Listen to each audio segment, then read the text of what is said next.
How to find number of moles यानी mole की संख्या कैसे पता करें। केमिस्ट्री में कैलकुलेशंस करने के लिए ये सीखना बहुत ज़रूरी है, तो चलिए शुरू करते हैं। सबसे पहले हम देखते हैं कि अगर हमें किसी गैस या सब्सटेंस के मॉलिक्यूल्स की संख्या नंबर ऑफ मॉलिक्यूल्स दी गई है तो मोल्स कैसे निकालते हैं। इसका फॉर्मूला बहुत सिंपल है। नंबर ऑफ मोल्स निकालने के लिए हम दिए गए अणुओं की संख्या को अवोगाद्रो नंबर से डिवाइड करते हैं। शॉर्ट में हम इसको लिख सकते हैं small n is equals to capital N upon Avogadro number. चलिए इसको एक एग्जांपल से समझते हैं।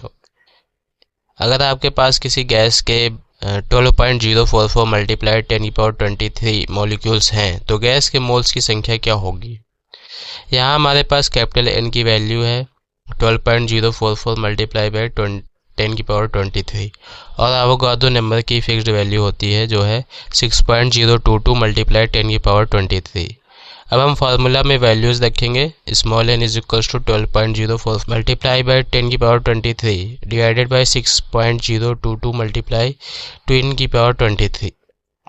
जब हम इसको सॉल्व करेंगे तो हमारा आंसर आएगा 2 मोल्स। अब आते हैं दूसरे तरीके पर। कई बार हमें मॉलिक्यूल्स की संख्या नहीं दी होती बल्कि उसका वजन या वेट ग्राम में दिया होता है, तब हम दूसरा फार्मूला यूज़ करते हैं। Number of moles is equals to अणुओं का भार ग्राम में डिवाइडेड बाई अणु का मोलर द्रव्यमान या मॉलिक्यूलर वेट। इसको शॉर्ट में हम लिख सकते हैं small n is equals to W divided by W M.